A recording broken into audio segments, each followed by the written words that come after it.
Welcome to the second season of Murder in 20 podcast, where I, Bobby Stevens, am your host with a new episode every Wednesday. If you're a serious fan of true crime and love listening to podcasts, but don't want all that small talk, you've come to the right place. We get right to the facts. Murder in 20 episodes are concise and complete in 20 minutes. Less talk and more true crime. Be sure to like, share, and follow us to learn about upcoming episodes. Thanks for tuning in. Now let's get to this week's episode.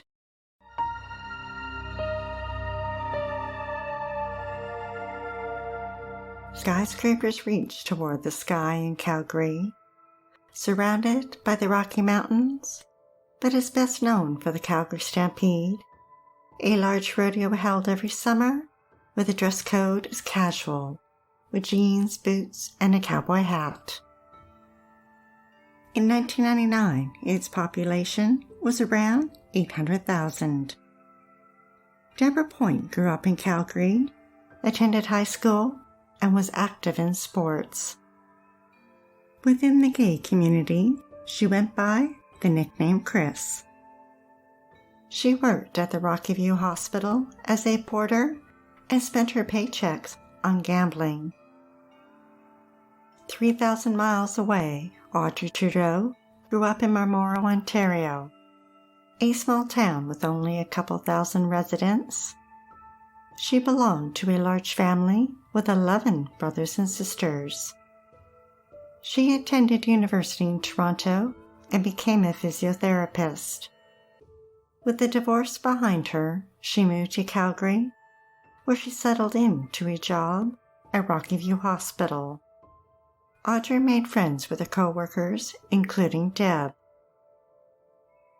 Audrey was happy in Calgary and purchased a condo that she shared with her 10-year-old cat, Missy. She was very financially responsible, and although she didn't drink, she did enjoy going out with friends after work and sharing a meal and a laugh. In 1997, Deb's gambling addiction landed her in a serious debt, and her parents took out a second mortgage on their house to bail out their daughter. But Deb didn't stop gambling. 2 years later, when she and her partner broke up, Deb was 38, alone, and in debt again, to the tune of $8,000. Audrey had known Deb for over a decade and felt sorry for her co-worker and offered her a place to stay at her condo. But it wasn't long before Deb's financial problems became Audrey's financial problems. Audrey suspected she was stealing money from her purse, but Deb had a temper and she didn't want to confront her. Things quickly turned ugly between the two new roommates when Deb stole 13 blank checks from Audrey. She forged her signature and made them out for various amounts and cashed them. When Audrey discovered Deb had stolen $5,000 from her, she was livid and demanded she move out.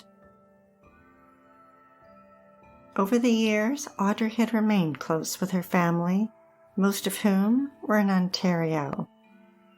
She was missing them, and in February decided it was time to move back home. It didn't take her long. She found a job in Kitchener and was scheduled to start March 15th. Audrey contacted a realtor and listed her condo for sale.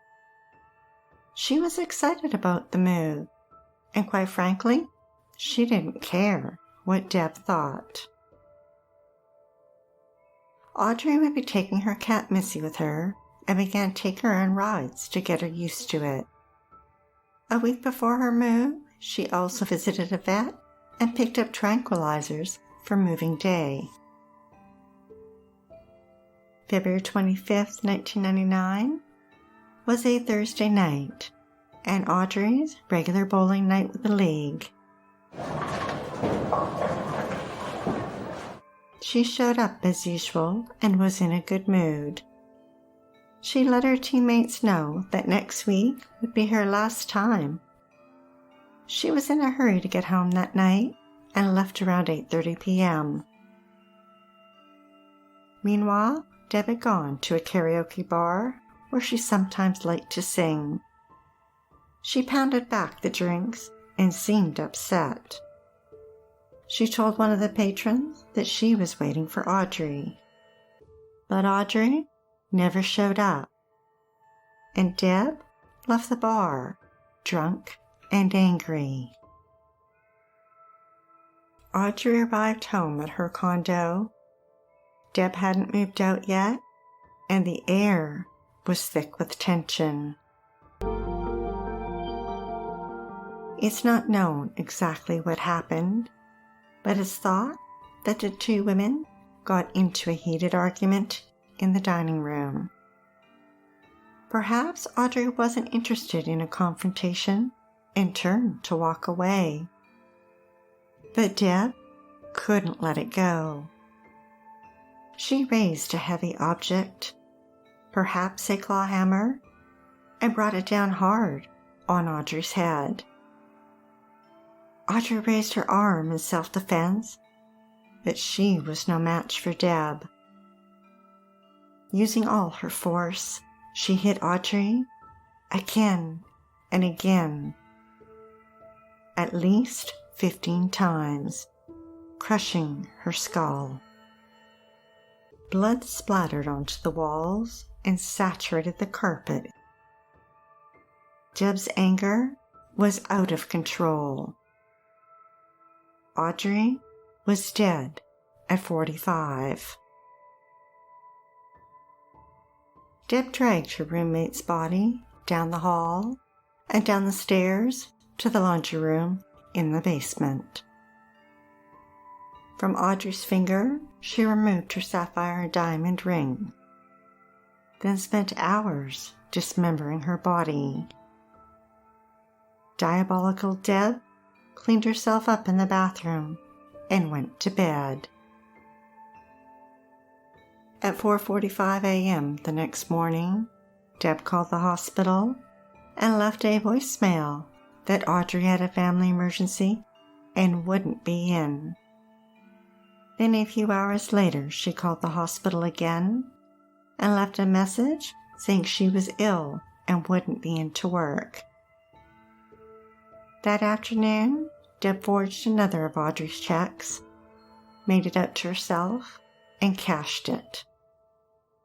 That night, Deb went out to dinner and a movie with her friend Bonnie. For 3 days, Audrey's body lay in the basement, waiting. Deb knew she had to get rid of it fast. What if a buyer wanted to look at the condo? Deb placed Audrey's head and torso into a garbage bag, added mothballs, then placed it in a second bag, then a third. She grabbed an empty packing box and placed her body into it and tightly sealed it with duct tape. Then she opened a second box and put the rest of Audrey's remains in another bag and repeated it. She grabbed a third box and threw Audrey's comforter from her bed and some clothes into a bag and sealed the box. Deb had been working on the roof of her friend Paula's garage for some extra cash and had access to the garage, so she called Paula and asked if she could store a few things. Deb wrote her nickname Chris on the boxes and called her friend Kate to help her move them. Kate borrowed Paula's truck and arrived at the condo. She noticed 3 boxes with Chris's name on them and that 2 were heavily duct taped and asked about them. Deb responded that they were computer equipment and she wanted to keep them safe. Kate was recovering from an injury and couldn't do any heavy lifting, and 2 of those boxes were very heavy. So she picked the lightest box, while Deb moved the other 2 using a wheeled dolly. But as Deb was heading down the hill to the truck, she started to lose control. She managed to regain control of the dolly, slowed it down, and got the boxes loaded onto the truck. Paula's 2-story bungalow was on the corner of 33rd Avenue Southwest and 16th Street Southwest. The 2-car garage was detached from the house and at the back of the property. It was accessed from the side street and was bordered by a back lane. The perfect place to hide a body. Paula's son Brad also had boxes stored in the garage. Deb walked past his and placed her boxes behind them. A week later, Deb called Audrey's realtor and told him that something had been spilled on the dining room carpet and that she had to remove it, and asked to borrow money to replace it. When Audrey's family couldn't reach her and she didn't return their phone messages, they became extremely worried. It wasn't like their sister to not be in contact. They'd been expecting Audrey to update them on her travel plans to Ontario. Deb told Audrey's sister Fran that she had taken a trip to BC to visit friends before her move. But Fran thought that was odd. Audrey hadn't said anything to her family about a trip, and they couldn't think of anyone she knew in BC that she'd be visiting. On March 11th, her brother John reported her missing. Audrey had disappeared without a trace. Audrey's roommate Deb was the last one to see her, and police investigators from missing persons wanted to speak with her. She told them the same story, that Audrey came home from bowling that night and left for a vacation in BC. But police thought it odd that Audrey hadn't taken her car. Deb gave them permission to look around the condo, and as they took photos, they noticed the carpet was missing in the dining room.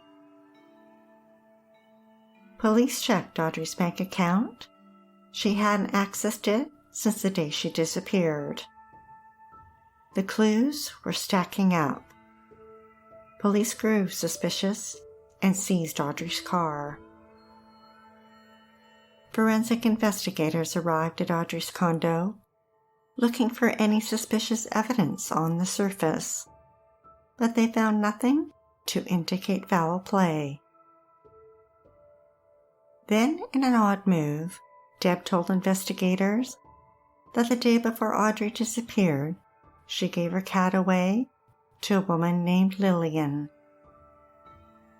Deb claimed that Audrey had arranged it, and when Lillian showed up, Deb removed Missy's collar and handed her over. But interestingly, Deb couldn't recall what Lillian looked like. Police began a search for the elusive Lillian. But Audrey's family knew she loved her cat and had planned on taking her with her. They held out hope that Audrey would be found alive, but their hopes were starting to dim. On Thursday, March 18th, Audrey had been missing for 3 weeks. Police brought Deb in for questioning and drilled her about the missing carpet. She told the story of how Audrey had spilled hair dye on it and was concerned it would affect the sale of her condo. So the day before she disappeared, she and Audrey removed it. A day later, in an interview with the Calgary Herald, Audrey's older sister Fran said, "I fear her life is gone from us." And Audrey's friend Marianne knew she wouldn't leave town without telling someone. She sensed something was terribly wrong. A week later, police formed a task force with members from the Missing Persons Bureau, General Investigations, and Homicide, and interviewed over 40 people. They knocked on doors in the neighborhood, asking if anyone had seen Audrey or the missing piece of carpet. No one saw anything. At the end of March, Audrey's sister Fran traveled from her home in the Yukon to Calgary to pack up her sister's condo. It would be leased until Audrey was found. Deb was still staying there and handed Fran Audrey's sapphire and diamond ring and claimed that Audrey had given it to her for safekeeping. Fran knew Audrey would never have left her ring with anyone. She never took it off. Fran became resigned to never seeing her sister alive again and turned the ring over to police. Police interviewed Deb a second time on March 31st. The Edmonton Journal described how this time they accused her of being angry when Audrey told her she was going to Ontario alone, and that her friends and co-workers suspected she had something to do with Audrey's disappearance. Detective Dave Olson told her, "You became enraged. In fact, you got so mad at her, you hit her or strangled her or something, and she collapsed in that room in the condo. I think that you did something to her that caused a great deal of injury to her." Deb replied that she would never hurt Audrey and hadn't done anything wrong. Later, police asked Deb to take a polygraph, and at first she agreed, but days later declined, saying her lawyer had advised her against it. Deb stopped talking to police and refused their requests for interviews. In June, Deb and Paula had a falling out when Paula discovered unauthorized charges on her credit card and that 2 checks had been forged. The theft added up to almost $4,000, and Paula suspected Deb. She cut off contact with her and contacted police. Deb no longer had access to the garage and Audrey's body. 5 months after Audrey's disappearance, it was July 21st, a warm summer evening, when 3 friends of Paula's son Brad arrived at the garage to pick up some of his belongings. When the friends opened the garage door, a horrible stench rushed out at them. It engulfed their senses and made them step back. They traced the foul odor to the boxes behind Brad's. Todd opened up one of the heavily taped boxes and discovered what he thought looked like a human leg. He called his friend Ryan over, and he too thought it was a human body. Todd called Paula. She asked whose name was on the box.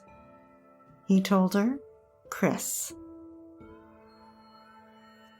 Paula rushed home and took a look inside the box and called police. They arrived and an officer used a knife to open the other 2 boxes with Chris's name on them. He looked down at the contents and brought his hand up and covered his mouth in disbelief. Police had their suspicions about Deb, and now they had a body. The following day, police received a positive ID on the remains. Between tears, Audrey's sister Fran told the Calgary Herald, "I knew she had been murdered. I just didn't know where she was." Just after 9 a.m., Deb was under surveillance. By noon, she was sitting in a bar, drinking alone. An undercover officer strode in, looked around, and left. Minutes later, police officers walked in and arrested Deb. She asked them repeatedly, "What am I being arrested for?" Deb was charged with second-degree murder. She pled not guilty. Homicide detectives scoured Audrey's residence. In August, forensic analysis using luminol found blood on chairs, the dining and bathroom walls, and a trail down the stairs to the laundry room. Detectives sent Audrey's 13 canceled checks that Deb had forged to the crime lab. The autopsy determined that each of the wounds were 2 to 3 inches long, perhaps from a claw hammer or axe. An exact time of death couldn't be determined due to the state of decomposition and the body being stored in an unheated garage during winter, spring, and summer. But the chief medical examiner felt the time was consistent with Audrey's disappearance. Deb was denied bail twice and remained in jail for 14 months until her trial began in September 2000. 8 women and 4 men were selected for the jury.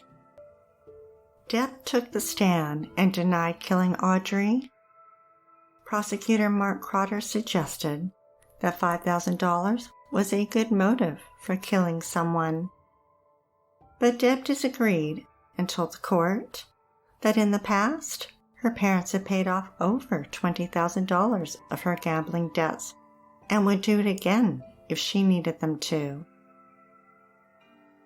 Conflicting testimony arose about the nature of Deb and Audrey's relationship. Deb said they were romantically involved and that they were moving to Ontario together, and a few witnesses supported that. The Edmonton Journal reported a co-worker at the hospital that Audrey told her she was in a relationship with Deb and that she would be following her to Ontario. However, other witnesses disputed this. Her friend and co-worker Karen said that Audrey was excited to be moving to Ontario and wasn't taking Deb. And Audrey's family denied that she was gay and stated their relationship was purely platonic. One of the boxes with Audrey's remains had the name of Rockview Hospital on it, and police were able to trace that particular box to arriving at the hospital between February 24th and 26th, the day before and the day after Audrey was last seen. And the comforter found in one of the boxes was matched to a photograph her realtor had taken. The trial lasted 7 weeks, but it only took the jury 2 days to come to a decision. Deb was found guilty of second-degree murder. She stared straight ahead and showed no reaction. At her sentencing hearing, she was handed 20 years in prison. The Globe and Mail reported that as she was being led from the courtroom, Deb winked at a girlfriend seated in the courtroom. In 2017, Deb was granted a 1-day escorted temporary absence from prison to attend a Gamblers Anonymous meeting. Audrey's family were outraged. Global News described how her sister Sheila said, "She's never admitted guilt. Even today, she still says she never did it." Referring to Deb, she went on to say, "Oh, you're playing the system good, aren't you? You get to play the system. My sister's dead."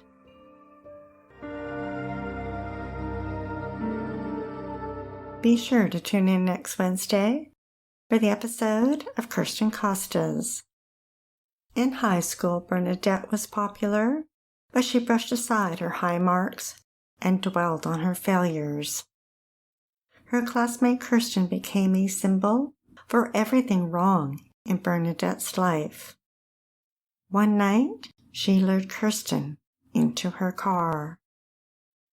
We'd like to acknowledge Purple Planet for use of their music, sound effects from Fesleyan Studios, and Quick Sounds, and our many editorial sources who are listed on our website. If you're dying to hear more, past episodes are available for free at murderin20.com and on all major podcast platforms.